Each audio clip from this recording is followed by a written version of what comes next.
안녕하세요. 전설천하 TV 작가 강영구입니다. 요즘에 아침 저녁으로 좀 저속으로 가을 날씨가 돌아온 것 같습니다. 낮에는 그렇게 지덥고 안정막에 들어온 느낌이에요. 밖에 나가면. 그런데 에어컨 바람을 쐬고 있다가 밖에 나가면 안정막 속으로 들어가는 느낌이다 하는데도 아침 저녁으로는 서늘한 기운이 듭니다. 그리고 논이나 밭에 나가서 가을 바람, 불어오는 바람이 이렇게 맞고 보면 먼 하늘, 구름 가는 하늘을 보면은 남편, 쪽 남자의 푸른 하늘이, 맑고 푸른 하늘이 보이는 것이 가을 하늘의 저녁을 보는 것 같습니다. 이 세상에서 계절은 속이지 않고 고인이 말하기를, 옛사람들이 그랬잖아요. 옛 선비들이. 계절은 사람을 속이지 않는구나. 어김없이 밤이면 귀뚜라미 울음소리, 풀벌레 울음소리들이 돌아왔습니다. 가을인 건 분명하죠. 오직 사람만이 사람을 속인다고 그랬죠. 사람만이 사람을 거짓으로 속이고 기대를 어긋나게 하죠. 옛 사람들이 계절과 우주 변화 원리는 어김없는데 그 밑에 살아가는 사람들의 모습을 보고 한계를 느낀 것들을 보면 예나 지금이나 다 사람 살이는 같지 않는가, 그런 생각을 해봅니다. 세 사람의 제주자랑 출발한 지가 벌써 20걸음을 걸어왔습니다. 20화니까요. 그러면서 이제 관상쟁이와 침술가가 자기들의 재주를 보였습니다. 우리 관상쟁이는 주모의 술을 마시고 있다가 그 주막집에 주모의 관상을 보고 얼굴을 들여다보고 남편이 죽을 것을 예측해서 활인적덕, 죽어갈 사람을 살리고 덕을 쌓는 좋은 일을 하셨습니다. 그리고 침술가도 진사 때에 젊은 며느리가 아이를 낳다가 아이를 낳지 못하고 죽은 것을 장침을 통해서 그 태초를 쥐고 있는 어린아이의 무명지에다 침을 놔가지고 그 아이가 태초를 놓고 무사히 태어나고 또 며느리도 살아나는 기적을 일으키는 침수를 보였습니다. 우리는 이 옛사람들의 이야기 속에서 무엇을 느낄 수 있을까요? 사람을 살리는데 재주를 썼을 때 그 재주가 빛이 나는구나. 좋은 재주가 있은들 못해요. 숨겨놓은들 아무 의미가 없겠죠. 관상쟁이의 그 얼굴만 들여다보고도 미래의 흉한 일이 닥칠 것을 예견하여 그것을 모면하게 했다는 것도 대단한 조상들의 이야기입니다. 관상을 들여다보고 당신 남편 곧 죽을 거야. 내가 시키는 대로 하라고. 저기 마당가에다가 집을 깔고 물 항아리를 하나 떠놓고 머리를 풀고 아이고 하고 크게 우시오. 그런데 아침에 나무하러 간 나무꾼 남편이 산 위에서 나무로 앉아매갖고 오다가 비가 떨어지니까 동굴에다 나무지게를 받쳐놓고 자기 집으로 이제 산 위에서 내려다 보니까 어때요? 자기 마누라가 머리를 산발하고 울고 있거든. 분명 집안에 변고가 닥쳤다 해서 동굴을 나오는 순간 하늘에서 우르르 꿍꽝 하고 내성병력이 동굴에 떨어져 가지고 동굴이 폭삭 무너져 버려서 그럼 엄청난 일이 벌어지고 말잖아요. 만약에 그 안에 있어 지게와 함께 있었더라 맞죠? 즉사하고 말겠죠. 동굴이 무너졌는데 그 안에 죽은지도 모르고 있다가 이제 나중에 어떠한 일로 발견이 나올 수 있었을까 찾으러 가가지고 지게도 없고 지게도 그 안에서 함께 덩굴이 무너진 거 보고 혹시 이 안에 있을까 해서 돌을 꺼내가지고 남편의 희재를 찾을 수도 있겠죠. 그러나 그 기발한 이야기 속에서 남편을 살려내는 참 영험한 관상쟁이의 기술이 재주가 발휘되지 않습니까? 옛날에 누군가 저한테 그런 이야기를 물어보더라고요.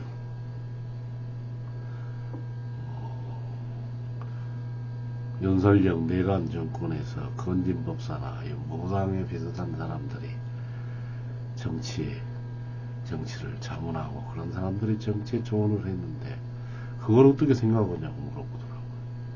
아, 무슨 소리를 하냐고. 고당 무당 정도나 되는 그런 수준의 사람들이 임기도 못 마치고 부부가 감옥에 갈 것을 귀신 들려서 신에 들려서 점을 아주 잘 친다고 해도 그걸 알지 못했기 때문에 결국 저렇게 중간에 감옥에 가는 비참한 일이 벌어지고 말았느냐. 그렇지 않느냐. 점쟁이 말을 믿고 정치를 한다거나 옛날에 황관 4시의 말을 듣고 정치를 하다 나라 다 망했어요.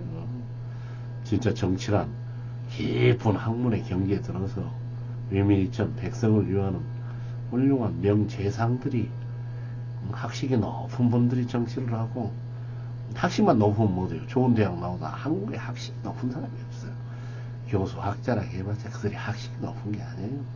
누가 어디 가서 무슨 영비어 청가를 하고 아주 잘한다고 어디 유학 박사라고 이야기해서 가만히 생각해 보니까 그 어려운 전두환 독재 때 자기 살자고 유학 갔다 온 애가 또 정권의 실세에 대한 찬양하는 이야기를 누구고 잘 나눈다고 해서 물론 한 번도 안 봤어요. 아, 그때 기회주의자였구나. 자기 살려고 자기가 유학 갔던 애가 이제 권력의 실세에게 빌붙어서 아첨합을 안 하겠느냐고 웃고 말았던 얘기거든요. 자기의 그 꼴과 행태를 버리기가 힘듭니다. 그래서 이 관상쟁이 덕분으로 살아난 나무 그녀였죠. 아, 저 선비 덕분에 내가 살아났구나 하고 무릎을 꿇고 절을 올리고 그래도 아이 자기 당신 마누라가 저렇게 내가 시킨 대로 잘해서 살아난 거고 당신이 살 우니까 살아났던 것이 하고 겸손하게 말하고 노잣돈 지어준 노잣돈 몇 푼 가지고 또 길을 가다가 어느 마을에 산 위에서 보니까 진사댁 대굴 같은 귀하집에서 사람들하고 가는 거 보니까 어때요? 아니 누가 어때요? 그 집 산모가 아이를 낳다가 죽었다는 소식을 듣고 침소가 가서 장침으로 탁 뱃속에 있는 탯줄을 거머쥐고 있는 몰명지에다가 침을 놔가지고 탯줄을 놓고 사내 아이도 낳고 산모도 살았다는 옛날 이야기입니다. 근데 이제 그 사이에 집안이 또 소경 점쟁이 또 이야기를 하잖아요. 옛날에 점을 잘 보는 소경 점쟁이가 있었다. 암행의사가 사람들 돈이라고 부리는 가짜 점쟁이인가 아니까 하고 암행의사가 가서 자기가 점을 보잖아요. 3일 뒤에 과객께 길을 가는 과객께서는 선비님께서는 자신의 주량보다 3배를 더 먹고 마시고 자야 형사를 명예하겠습니다. 그래서 그 형사가 도대체 뭐요? 그러니까 지금은 말할 수 없습니다. 저도 잘 모릅니다. 그러나 그건 어떻게 보면 예지력이라고 봐야 되겠어요. 응? 그 소경이 뭐요? 앞을 못 보는 봉사죠. 그러나 어때요? 앞을 못 보기 때문에 그 어두운 속에서 눈을 감고 사물을 파악하려고 했는데 남이 다 보는 것은 보지 못해도 남이 보지 못한 것을 알 수 있는 그 해안이 있을 수도 있잖아요. 어떤 경지에 들었잖아요. 내 친구 중에 하나가 죽은 친구가 있는데 결혼을 하고 장모님이 소경인데 일반 사람보다 더 복에 가가지고 음식을 잘 차려오고 또 그 장모님은 밤 12시에 가서 한여름에 밭에 가서 일을 하신다고 그래요. 왜? 앞이 안 보이는 소경이기 때문에 낮이나 밤이나 구분이 없잖아요. 그래서 한밤 12시에 밭을 찾아가가지고 거기서 잡초를 맨다고 그래요. 그리고 벼하고 피가 논에 들어가서도 벼하고 피가 만져서 피를 뽑아낸다고 그래요. 도인의 경지 아닙니까? 한 가지가 부족하지만 그 부족함을 극복해야 하고 한 가지를 재주를 남이 갖지 못한 재주를 가질 수가 있어요. 그래서 암에 가서 그랬죠. 상감마마 왕께서 전주목에 가서 정족 판서를 만나가지고 이를 보아라 해도 어째요? 3일째 된다. 술을 3배를 먹고 잤죠. 왜? 만약에 그 서경 점쟁이가 잘못했다면, 잘못 점을 쳤다면 그는 가짜이기 때문에 벌을 내리리라. 혹세무이 난다. 백성을 속여서 자기의 이득을 취하면 안 된다. 그래갖고 왕명이 있었지만 어떻습니까? 3배 술을 먹고 자다가 아침에 못 일어났죠. 근데 마침 종자에게 오른쪽 턱 밑에 검은 점이 있는 종자에게 정적 판사에게 내가 밤을 달려서라고 할 테니 기다리시라고 해라 하다가 강가에 도착했는데 그 시간에 일어나서 길을 간 종자는 나무다리 지나가다가 큰 강물이 덮쳐 몰려와서 상류에서 비가 내려갖고 홍수가 난 게 다리가 부서져갖고 죽었잖아요. 어차 내가 그때 걸어갔으면 나도 죽었겠구나. 이 정도 되어야 점쟁이라 볼 수 있지 않겠어요? 그 기가 막힌 점. 나는 이제 또 그런 걸 생각해 보는 거예요. 점이라는 것이 남의 출세나 돈 많이 벌 것이나 기복, 복을 비는 그런 것이 아니라 이런 대흉사를 피해갈 수 있는 이러한 점이야말로 얼마나 뛰어난 점입니까? 3일 뒤에 술을 주량에 3배를 먹고 자시오. 이런 점 기회는 어디에도 없을 거예요. 2, 3 며칠 가면 좋은 일이 있을 것이오. 뭐 당신은 잘 될 것이오. 뭐 합격할 것이오. 뭐 출세할 것이오. 건강 잘 나올 것이오. 좋은 남자 만날 것이오. 배우자도 줬어. 뭐 이런 거야 이제 영리학을 좀 공부하고 사주팔자를 배워보면 어떻게 보면 틀리든 맞든 예언할 수는 있지 않겠어요? 그러나 3일 뒤에 주량 3배를 먹고 자시오. 이런 예언 정도, 이런 정도는 되어야 목숨을 구했잖아요. 가서 보니까 어째요? 그 시각에 정자는 건너가다가 종은 죽었지만 자기가 같이 갔을 거 아닙니까? 이거 귀신이 따라오구나. 이 정도 되니까 이야기의 격조도 높고 이 정도 되어야죠.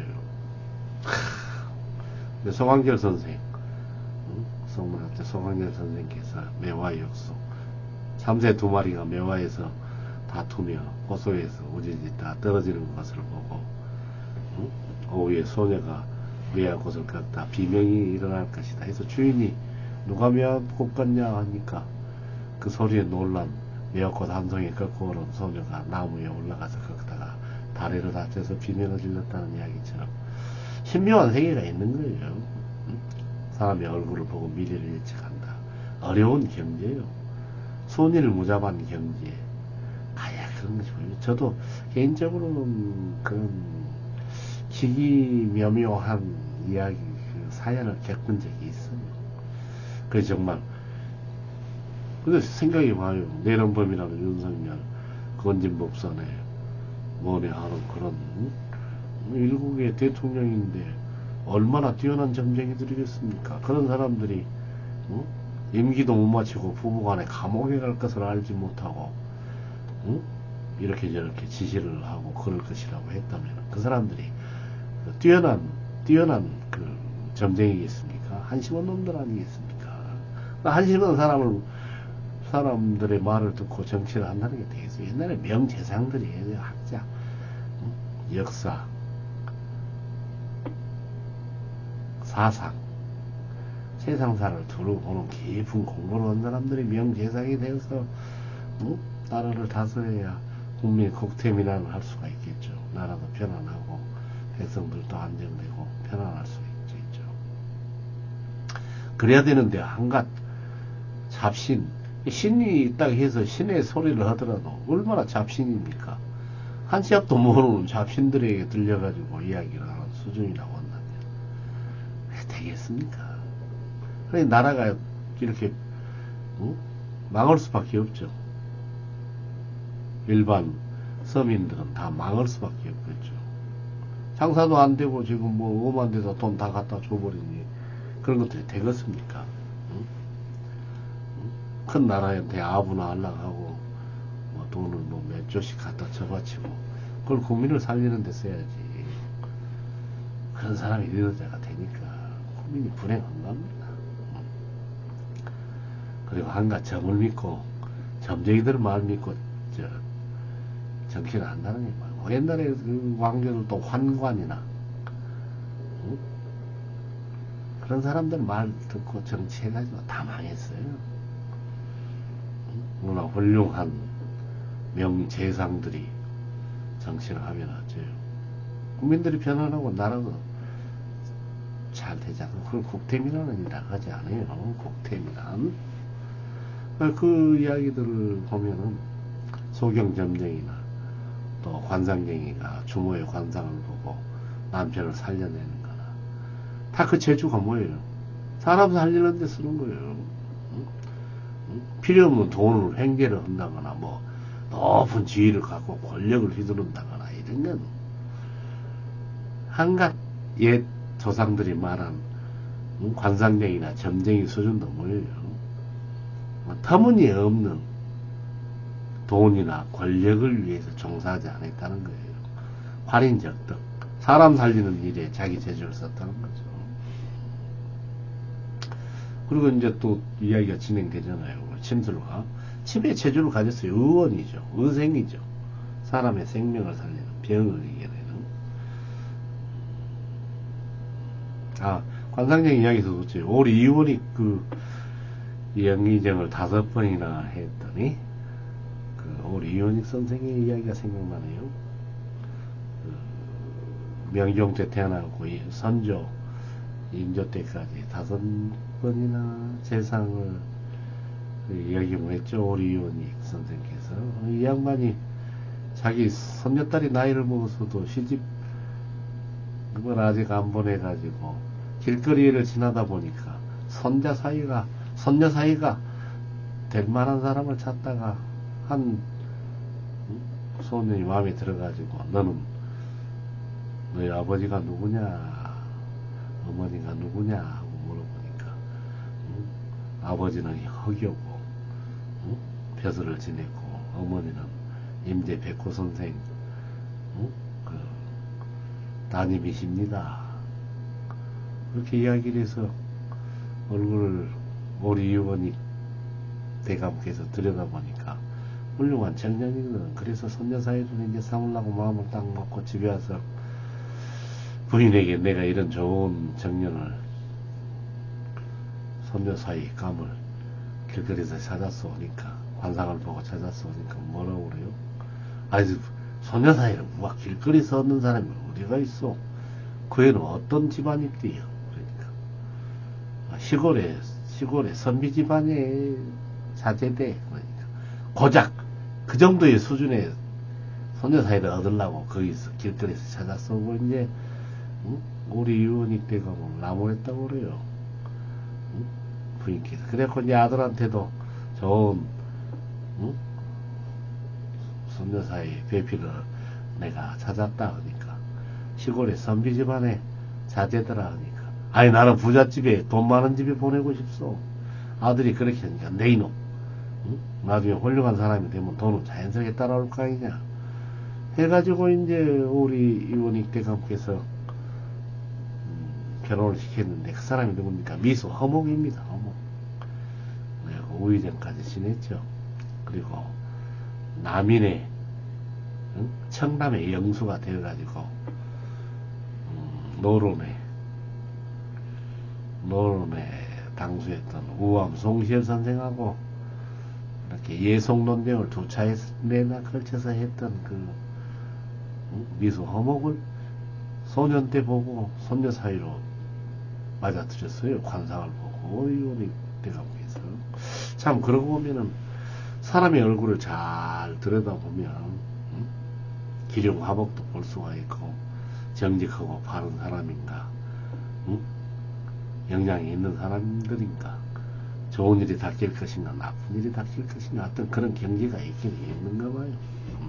그러나 그러한 경지들이 다 어떻게 돼요? 복을 바라서 하는 것은 아니겠죠. 큰 복을 바래가지고 뭐 터무니없는 재물을 바라거나 뭐 큰 주의를 얻는다거나, 물론 그런 것이 이제 소인배들은 그런 것이 우선이겠죠. 그리고 또 점을 본다는 것도 기륭화복을 보는 거예요. 건강점, 승진점, 어? 또 제복, 뭐 합격점 이런 것도 보기도 하겠죠. 그러나 거기에 치중해 보면 뭐예요? 오직 복만 비는 걸로 그쳐보잖아. 이 종교가 왜 썩어요? 응? 쌀마리로 갖다가 주면서 나한테만 복 주시오, 우리 집안에 복 주시오. 복만 비니까 종교의 역할이 안 돼가지고 전부 이제 무당과로 떨어져 버려요. 무당이 왜 그렇게 되겠어요? 권력자 밑에 가가지고 터무니없는 돈이나 바라고 부귀 영화나 노리려고 하다가 다 망치잖아요. 이제 다음에 이제 우리 침술가도 뭐예요? 치매 재주가 있으면 죽은 사람을 살려내야 돼. 죽어가는 사람을 살려줘, 환자를. 얼마나 기가 막힌 전입니까? 뱃속에 있는 어린아이가 태초를 쥐고 있다는 걸 어떻게 알았을까요? 진맥을 해서. 지금은 이제 뭐 무술이 발달되어갖고 스크린으로 찍는다고나 하겠지만, 기계로 내부를 뭐 초음파나 해서 들여다본다고도 하겠지만, 옛날에는 이 맥을 짚어가지고 희미한 맥을 찾고, 근데 그 아이가 거머쥐고 있다는 것까지 알아갖고 모명지에다가 침을 놓아가지고 쥔 탯줄을 놓고 태어났다는 거. 참 신이라고 할 수가 있겠죠. 신이들이 많아요. 옛날에 보면은 화타, 후한 말대 화타가 그런 경지에 있었죠. 후한 말대 삼국지 조조, 조조가 우리나라의 조조가 몸이 안 좋아서 화타를 불러들였다고 그래요. 근데 화타 선생은 자기가 의사라는 것을 조금 싫어했다고 그래요. 선비가 무슨 의생이나 의원이 돼가지고 병을 고쳐주고 돈이나 받아먹고 사는 것은, 그런 것을 좀 자기가 의원인 것을 싫어했다고 그래요.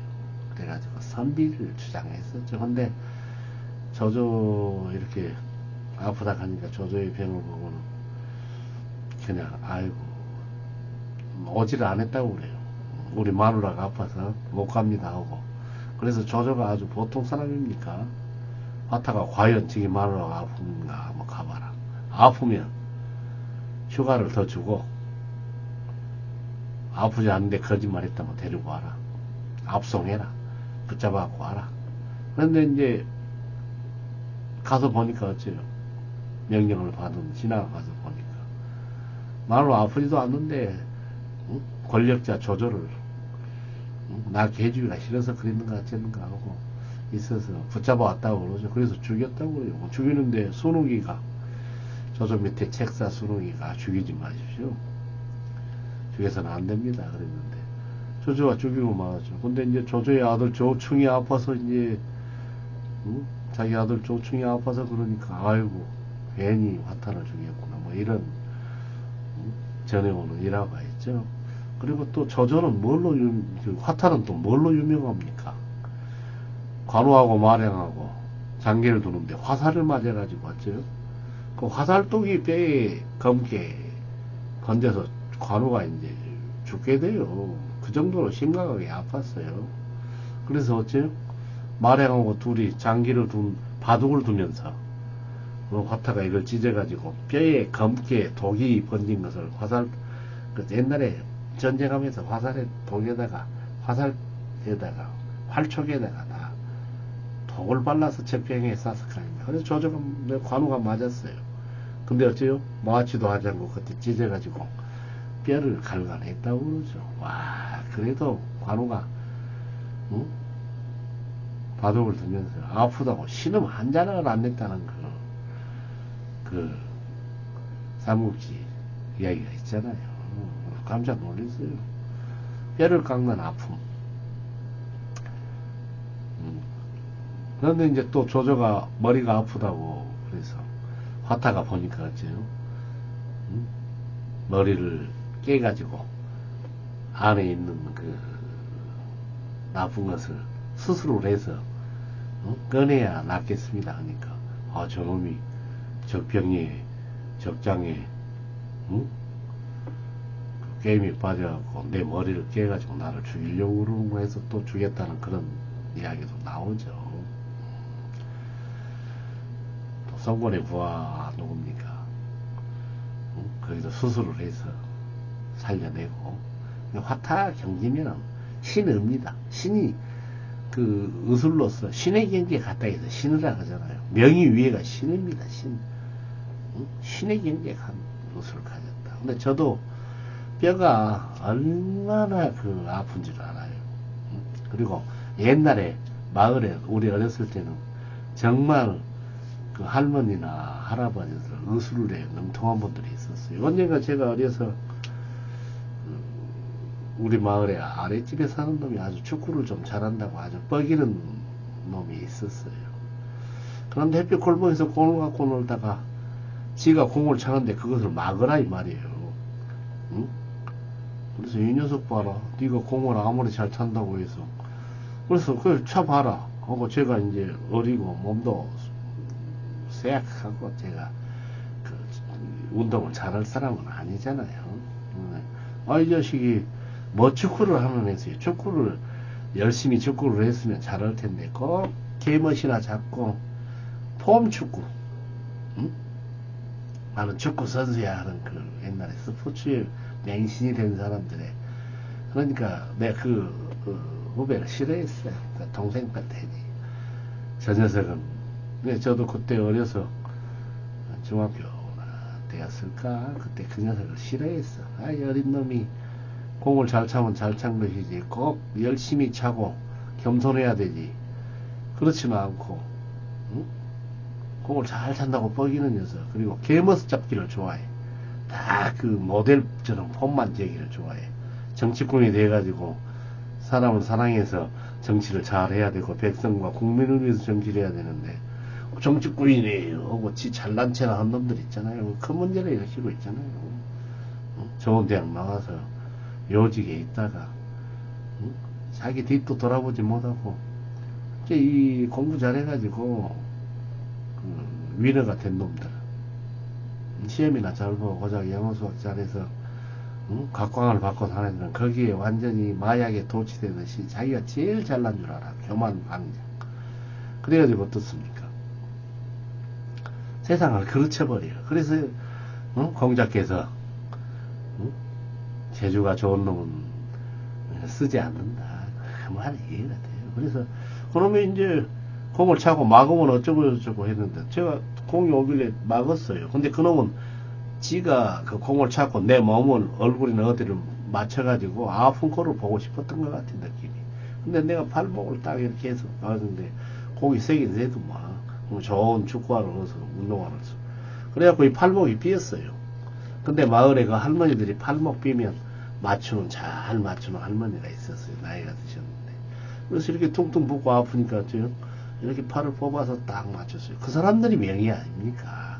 그러다 해서 그 할머니가 무슨 뭐 그렇게 맞춰줬다고 해서 돈을 받습니까? 안 받았죠. 그리고 저는 또 한 번 또 경험했어요. 어떤 마을에 어떤 놈이 그 동생 친구인데 이 녀석이 거짓말을 하고 그래서 사람 때릴지도 모르는 한번 여기 지금 흉터 자리가 있네요. 그래가지고 그 애를 괜히 손찌검을 해갖고 보니까 여기 이 뼈가 부러져 버렸어요. 이야, 그때 한 19살이나 됐을까. 이 뼈가 부러졌는데 저녁에 야, 뼈를 깎는 아픔이라더니 이 사람에게 주먹을 때리니까 힘을 못 견디고 내 여기 뼈가 부러져 버린 거예요. 자리가 있죠. 야, 그래가지고 어떻게나 뼈를 깎는 아픔이 저녁 내내 신음을 했어요. 그런데 아침에 누가 그러더라고요. 어느 마을에 가면 뼈를 잘 맞추는 노인이 있을 것이다. 그래가지고 그 마을에 이제 걸어서 찾아갔죠. 어린 시절이니까. 그때 이제 마아이가 18, 19 됐는가. 그래서 괜히 사람 데려가지고 내 뼈가 부러졌어요. 여기가. 근데 그분이 명이더라고요. 지금 같으면 정형외과나 가서 이걸 잘라 해가지고 뼈를 맞춰야 될 것 아닙니까? 근데 그 양반이 뼈가 부러진 줄 알더라고요. 그러면서 뒤에 가갖고 대나무가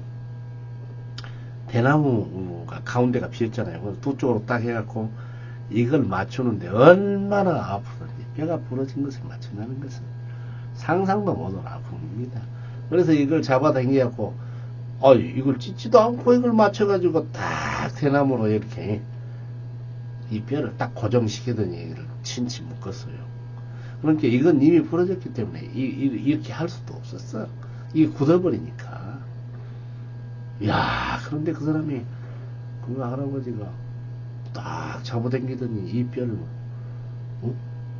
절개를 해서 보지도 않고 딱 맞았어요. 지금 같으면 외과 수술을 해야 될 거 아닙니까? 이걸 찢어가지고 뼈를 맞추고 기부스를 하듯이 뭐 이렇게. 근데 그 기부스가 뭐냐면은 대나무로 딱 해갖고 이 뼈와 뼈 사이에 호흡을 이용해갖고 지금 여기 이 자국이 있죠. 그렇게 해갖고 탁 찐치 묶었는데 나섰다니까요. 그래갖고 나중에 가서 보니까 이제 이게 이렇게 안 되니까 이걸 물리치료라고 해. 이렇게 주먹을 항상 처음에 이렇게 지었어요. 안 돼가지고. 지금은 이렇게 지을 수 있으나. 그래서 나무를 한 대 잘못 때려가고 뼈가 부러지고 엄청 고생을 했죠. 지금 근데 생각해보니까 그 뼈를 맞추던 할머니나 또 이 안에 부러진 뼈를 맞춰서 대나무로 처방했던 그 양반들이 신이에요. 그럼 그 사람에게 뭐 제가 많은 돈을 줬겠어요. 지금도 외과 수술을 했다면 입원해야 되고 상당히 많은 돈을 줘야 되는데 그 사람들에게 뭔 돈을 줬겠어요. 지금으로 보면 그때 당시로 보면 1,000원이나 그게 인술이라고 해요. 나는 지금도 그 뼈를 맞췄던 그 사람을 생각하면 그 할아버지 생각하면 놀라운 거예요. 그리고 또 어째요? 잘 얹히니까 가면 체를 냈던 사람들이 있어요. 물론 이제 그게 뭐 현대 의학에서 보면 뭐 그런 방법이 아주 안 좋은 방법이다 하는데 저는 얹히기를 잘했어요. 그래갖고 여기가 목에 뭐가 걸렸다고 해서 탁 꺼내고 나면 진짜 뭐가 나와 먹었던 게 그걸 사기라고도 하고 근데 저는 그렇지 않은 것 같아요. 그렇게 깨어내고 보면 귀신 거짓말같이 하루 이틀 지나면 이제 나와요. 예, 옛날 사람들이 신의가 있었겠구나. 근데 화타가 세상에 그때 당시에 무슨 머리를 쪼개가지고 조조의 머릿속에 뭐가 요즘으로 하면 암이나 뇌암이나 뭐 무엇이 있어서 그것을 꺼내야만이 나는. 그런데 조조는 이제 화타를 죽이고 자기도 이제 죽었죠. 머리가 궁정 때문에 그런 이야기가 나오죠.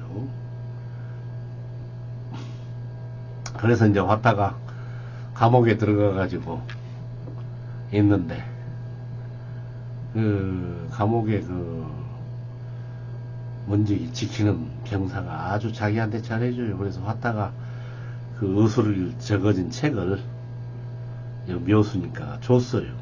그런데 그것을 이제 그 감옥장이 지키던 감옥장이 자기 마루한테 가서 화타라는 신의 경계다라는 의사께서 의원께서 이 책을 주었다.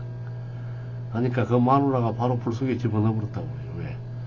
당신도 이 재주를 익히게 되면 분명 화타처럼 저렇게 끝까지 살지도 못하고 죽게 될 건데 하고. 이야, 나 그거 보면은 그 아내가 그깟 재주를 익히게 되면 칼 들고 권력 가진 사람의 병이나 고치다가 못 고치면 당신도 화타처럼 죽을 거 아니냐고 그 의사를 불 속에 집어넣어버렸다는 그 얘기가 나오잖아요. 그리고 또 뛰어난 의사가 누굽니까? 편작이죠. 편작. 춘추 전국시대의 편작. 조그마한 뭡니까? 까치 작자. 조그마한 까치라 이거죠. 편작. 편작해서 어째요? 그 사람도 또 신의 경지에 도달한 사람이죠. 편작. 그 편작의 왕이 한번 그랬다고 그러죠. 당신 삼형제가 있는데 누가 제일 의술이 뛰어나요. 그러니까 편작이 그랬다요. 우리 큰형님이 제일 뛰어납니다. 우리 큰형님은 사람의 얼굴만 보고도 어디가 아플 것인지 알고, 응? 먼저 처방을 하여 약을 드시면 아프기도 전에 치료를 합니다. 이게 예방각이에요. 딱 사람을 보고 당신 이런 습관이 있고 그러니까 어디가 아플 거니까 그 습관을 고치고 약을 먼저 먹여서 병이 나지 않도록 합니다. 우리 둘째 형은 병이 조금 시작할 때 고칩니다. 저는 아주 많이 아파가지고 서야 그때나 알아보고 고치니 내가 제일 의술이 형편없습니다 하고 편작이 그렇게 이야기했다고. 그리고 또 편작께서는 뭐예요? 편작이 말하기를 불치병 6가지의 불치병 고칠 수 없는 환자가 있다고 그러죠. 6가지나. 근데 그게 참 어떻게 보면은 그 내용을 보면 정신의 수준이야. 수양이 안 된 사람은 고칠 수가 없어. 처음에 뭐예요? 응? 교만하고 자만하고 응? 그런 사람은 고칠 수가 없다겠어요. 교만하고 자만한 사람은 어디다 써요? 사람 못된 사람 어디에도 쓸 수가 없어. 재주가 아무리 뛰어나봤자 교만하고 자만한 사람은 불치병이다. 그 사람의 병을 고칠 수가 없다. 두 번째는 뭐예요? 재물만을 중시 여긴 사람. 재물만을 중시하는 욕심쟁이가 병에 걸리면 재물을 중시하지 자기 몸 생각 안 하니까 이 사람도 고칠 수가 없다. 세 번째는 입는 것과 먹는 것을 중요히 여긴 사람. 술 먹는 거 몸이 더 아프고 간이 안 좋으니까 먹지 마시오. 자기 폼이나 재고 좋은 옷 입기를 좋아하고 맛있는 거나 먹으려고 하는 사람들 이것도 병이 걸리고 불치병이다. 네 번째는 뭐예요? 음과 양을 다스리지 못해 오장의 기강 흐트러진 사람도 못 고친다. 음양의 조화가 이루어지지 않고 흐트러진 사람, 조화를 이룰 수 못한 사람 어떻게 고치겠느냐. 이것도 불치병이다. 그리고 몸을 함부로 대한 사람들, 몸을 막 함부로 하는 사람들. 요즘에 제가 농촌에서 보면 참 농부들이 불쌍해. 할머니나 할아버지들이 밭에 가서 논에 가서 잡초가 많아. 그래갖고 거기서 일을 해. 일을 해갖고 허리가 아픈 분이 일해가지고 병원에 가서 이틀씩 알아 누워갖고 고친다고 가 있어. 그러면 그 잡초 뽑아서 농작물을 살리면 시중에 내놓으면 3,000원도 안 돼. 근데 그놈 뽑다가 이러다가 아파서 병원에 가면은 3만원을 써. 10배의 손해를 나. 응? 그럼 몸을 보살피지 않는 거예요. 이런 사람도 불치병이다. 근데 그 부지런한 사람들이 아니 응? 농산물을 심어놓고 몸이 아프더라도 그 일을 하지 않으면 깨도 못 먹고 고추도 못 먹는데 그걸 돈으로 환산하니까 3,000원도 안 되고 5,000원도 안 되는데 병원에 가서 알아서 누워서 2, 3일 랭게를 맞고 또 뭐예요 치료하다가 보면 10,000원, 20,000원은 쉽게 들어. 그럼 뭐 10배의 손해를 보죠. 그런 사람들 뭐 얼씬하면 뭐 몸을 안 써야 되는데 몸을 아끼지 않은데 어떻게 그 불치병이다. 야, 편작이 그 시대에 이런 말을 했어. 대단한 사람이야. 그리고 점만 치는 사람들, 점쟁이 말만 믿고 의사 말을 안 듣는 사람들, 응? 그런 사람들 있어요. 점쟁이 말만 믿고 언제 물론 이제 무당들이 몸이 아프면 우리 고모도 85세나 되셨는데 그런 말 하더라고요. 내가 몸이 아파가지고 점쟁이를 찾아갔더니 동티가 났다고 그러더라. 그런 말이 있어요. 동티 난다고. 그래서 고모 그 말이 뭔 말이에요? 집에 들어오지 않을 물건이 들어오면 그것이 귀신이나 이런 것이 씨앗고 내 몸이 아파야. 근데 그렇게 하면 나섰어. 나섰다고 그래. 어디 가서 밭에서 일하다가 부러진 호미가 있어서 아직 쓸 것 같아서 그걸 주워갖고 집에 놔두고 나무 뭉탱이가 있어서 고목이 있어서 그놈을 불을 떼려고 쪽에서 불을 떼려고 갖다 놨더니 아이 점쟁이가 근데 집에 들이지 않을 것 드러나서 동티 났어 그러더란 말이다. 그래서 그것을 없애고 이제 무당들은 뭐예요? 재물을 이렇게 밥이나 음식을 만들고 술을 붙여서 손으로 빈다면 낳는다고 해서 그렇게 했더니 나섰다 그러더라고요. 참 우리 현대적 입장에서는 믿을 수 없는 일들이 있어요. 근데 저도 그런 걸 경험한 적이 있어요. 응? 언제 무슨 작은 물건을 집에 갖고 왔더니 집에 있는 몸이 많이 아파. 그래서 얼른 그것을 갖다 놓고 잘못했어. 내 물건도 아닌데 내가 가져와서. 그랬더니 몸이 나. 물론 시간이 가서 나을 수도 있겠지. 그걸 동시에 났다고 그래요, 무당들은.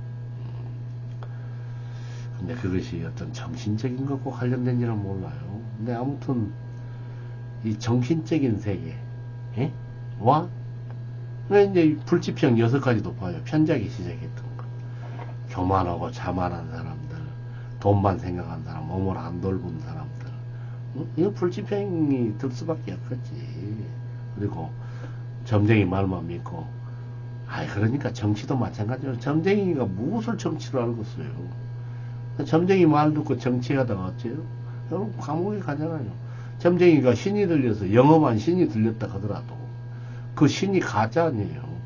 응? 그렇게 하다 보면 감옥에 갈 것도 얘기하지 못한 두 부부가 감옥에 갈 것도 얘기하지 못한 신을 믿어요. 아무리 그 신이 들렸다 하더라도 이런 어리석은 일이 어디 있습니까? 편작해서 그런 이야기를 했어요. 대단한 사람들 아닙니까? 응? 이제 그런 경지에 가서 사람도 고치는 것이지.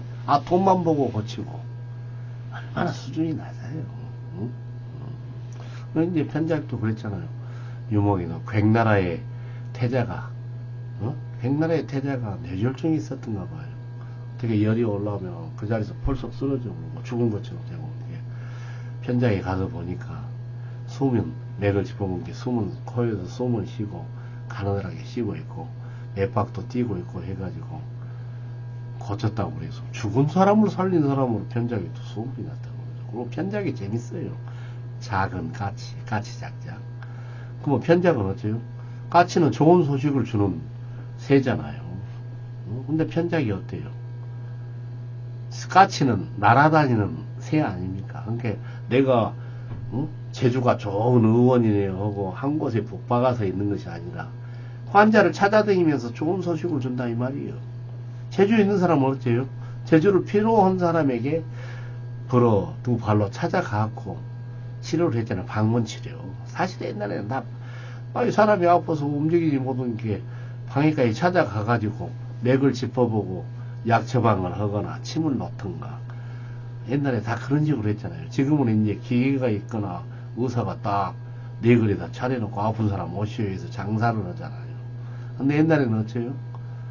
어느 지금 옛날에 무슨 TV를 보니까 티벳 같은 데서는 찾아와서 병을 치료해주기도 하지만 또 멀리 산 너머에서 사는 노인이나 어린이가 아프다 가면은 아침에 출발해가지고 산고개를 넘어가가지고 그 소식을 듣고 하루 종일 걸어가고 치료를 하고 오기도 하더만.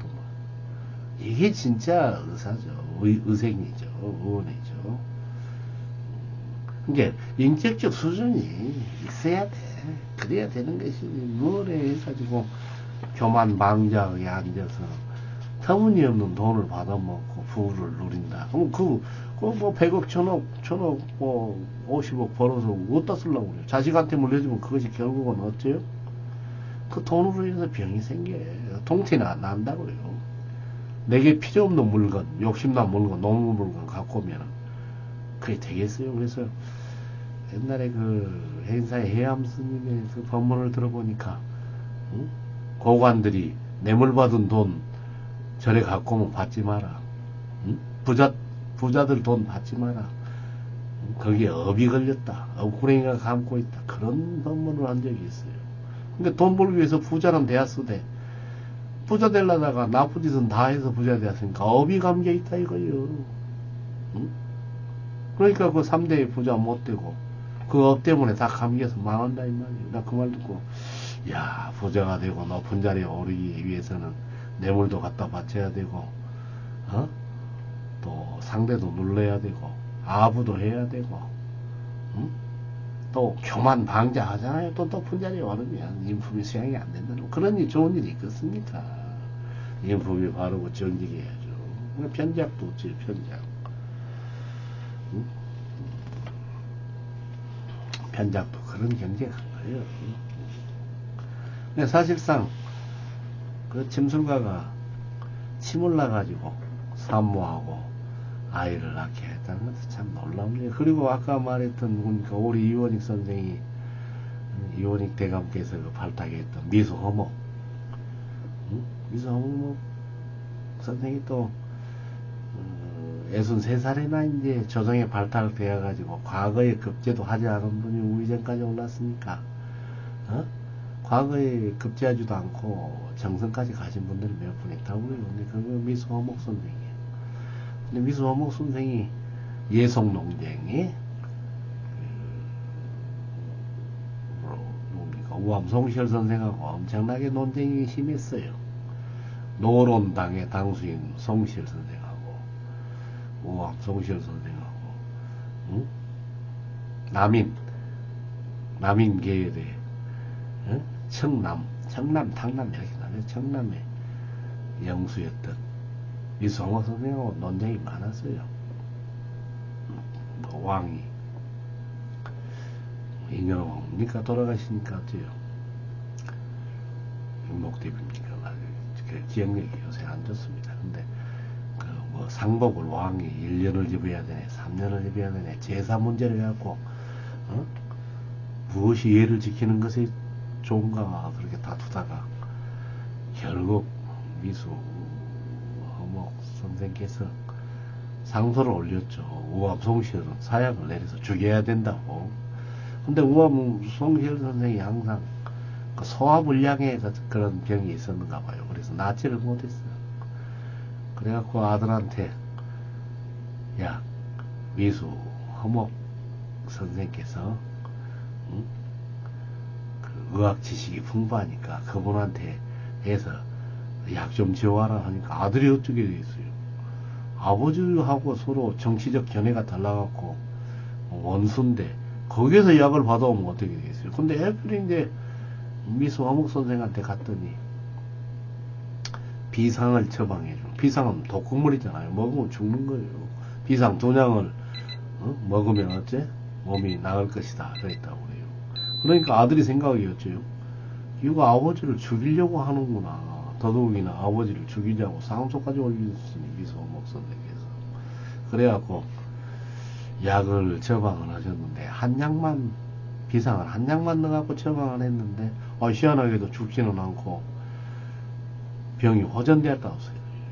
완치는 안 되고 2냥을 다 썼으면 완치가 되었을 겁니다. 그래서 그 비상을 독을 없애고 법제를 해가지고 약제를 지어주지 않았는가 그런 기술까지 미수허목 선생도 있지 않았는가 하지만 비록 정치적인 견해로는 적이죠.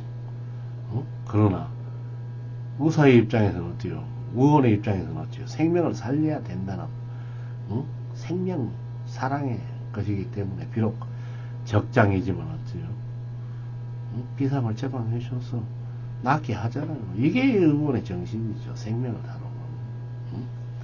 근데 그것을 돈으로 환산해갖고 많은 돈을 그게 어떤 분이 그러시더라고.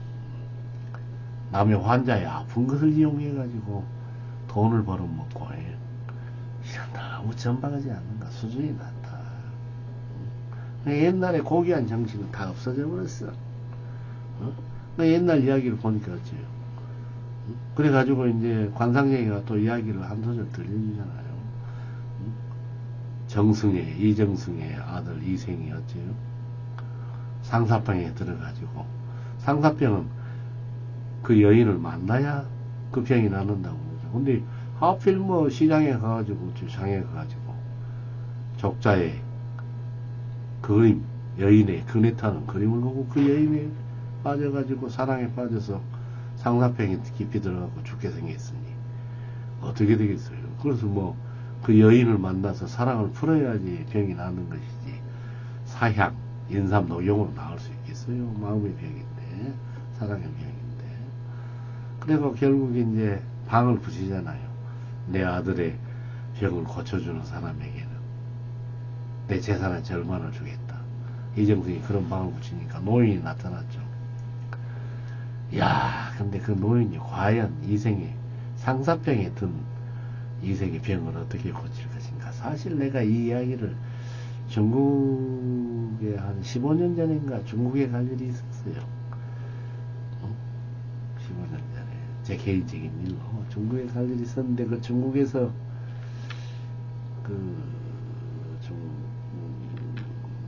저 심양에 가갖고 마침 연변 쪽으로 갈 일이 있어갖고 그 연변에 어느 서점에 가서, 연변은 우리 조선말, 한국말들을 쓰고 사니까 책을 보니까 그 연변에서 출판사에서 나온 여러 책들이 있어서 옛날 구전 고비문학이나 여러 가지 책을 사온 적이 있어요. 그 책을 읽다가 이 고귀한 이야기를 내가 알게 되었죠.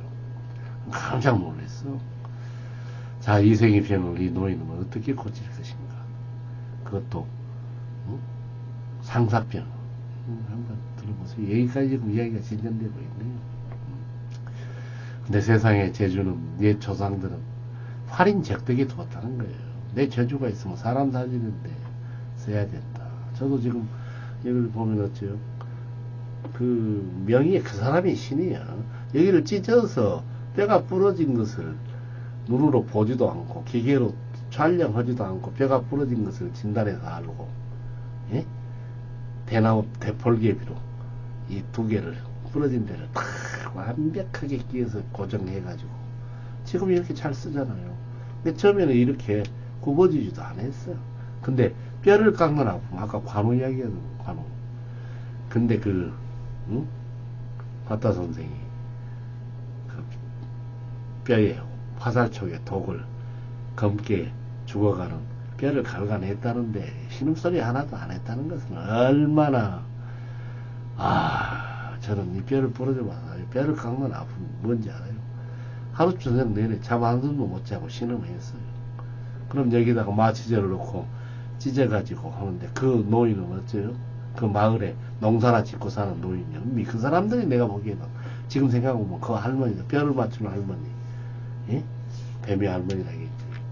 이걸 어떻게 여러 번 피었어요. 팔목이 뜯어보면 비고 그래가지고 몸이 허약해 가지고. 그리고 얘가 부러졌는데 그걸 맞추던 그 할아버지 오늘 지금 이렇게 온전히 평생 쓰고 있잖아요. 그래서 교훈을 얻었죠. 이놈아, 함부로 사람 묘에서 폭력을 쓰면 안 됩니다. 나 그래서 그 노인 이제 할아버지는 다 그분들은 돌아가셨겠죠. 그리고 이 얹혀서 가슴이 답답한데 채를 내던 그분들. 예전에 가면은 마을에 다 그런 고수들이 있었어요. 의원들이.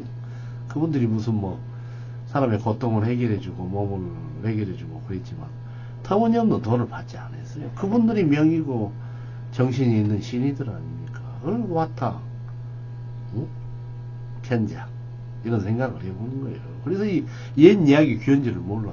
요즘에는 기계로 착착해갖고 의사가 기계가 의사지, 전부 다 찍어가지고 어떻게 하고. 뭐 옛날에는 죽을 병까지 속병까지 간 뭐 위 다 진맥을 봐가지고 약 처방을 해가지고 그것을 했죠. 그런다 해서 지금처럼 뭐 양의로 해가지고 수술하고 100%야 했겠습니까?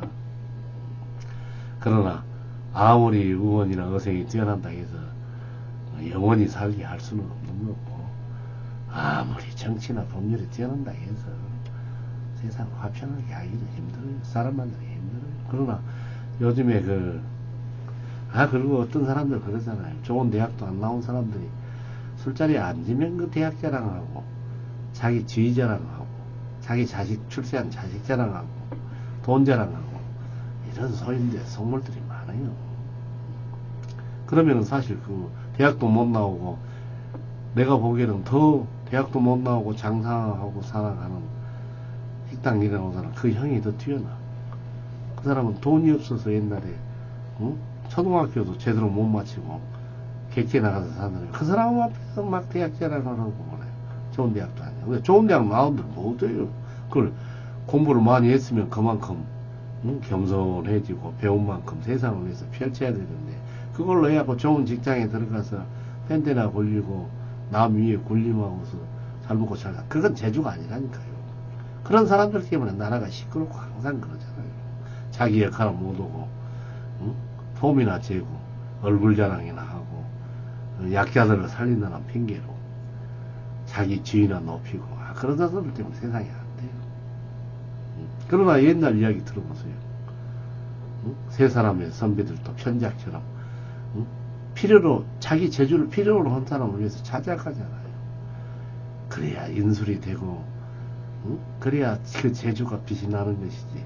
그 재주로 돈 왕창 벌고 이름이나 날리고 꺼들거리고 권력이나 누리고 이런 세상이 어디 있겠어요. 남의 아픈 병을 이용해갖고 부자 되면 그게 좋은 겁니까? 화리역덕하는 정신이 없어요. 이 세상에서. 그러나 나는 옛 이야기를 통해서 그런 걸 느끼는 거예요. 물론 옛날 이야기 고리타분하다고 싫어하고 뭔 이런 쓸모없는 이야기가 다 있어 하는 사람들도 있어요. 나에서 내 입으로 뭐 아이고 이 이야기가 좋고 뭐 현대는 실수 그런 건 아닙니다. 좋은 것을 취해서 우일신 또 새로워지고 하루가 더 나아지고 이렇게 인류 문명이 나아져야 되지. 먹고 사는 것이나 생활하는 것은 아주 고급스러운데 인간은 그에 못 따라가가지고 욕망의 덩어리로 계속 마이너스로 추락되고 있어. 인간이 못 따라가. 현대 문명은 인품이 따라가야 되는데 저는 그걸 느껴요. 그러나 옛날 사람은 그렇게 어려웠어도 그 재주를 통해서 사람을 살려내고 겸손한 경지에 이르잖아요. 도가의 경지. 편작이 이야기했던 6가지 불지표도 어째요. 결국 기술의 문제가 아니라 인간의 문제예요. 고매한 인품을 가진 사람이 병을 다스리는구나. 먹는 거, 입는 거, 재물, 교만 방지하고 사람의 말, 의사의 말도 안 듣고 의생의 말도 안 듣고 그러면 어떻게 돼요? 불치병이다. 아무튼 이런 비평의 말을 조금 해봤습니다. 이제 가을도 오고 또 21화부터 또 들어보세요. 많은 분들이 우리 조상들의 이야기를 들으면서 같이 생각하는 기회를 가졌으면 쓰겠는데 그것도 욕심이겠죠. 아무튼 찌더운 여름을 잘 나셨다면 가을에는 좀 더 풍성하고 좋은 가을이 되기를, 좋은 계절을 열어가기를, 또 저랑 뭐 이 세 사람을 따라가면서 이제 풍수지관이 어쩔 것인가, 또 이 노인이 이 생의 상사품을 어떻게 고쳐낼 것인가, 또 한번 같이 한번 여행을 해보게요. 우리 옛 이야기를 따라가겠고요. 감사합니다. 좋은 밤 되세요.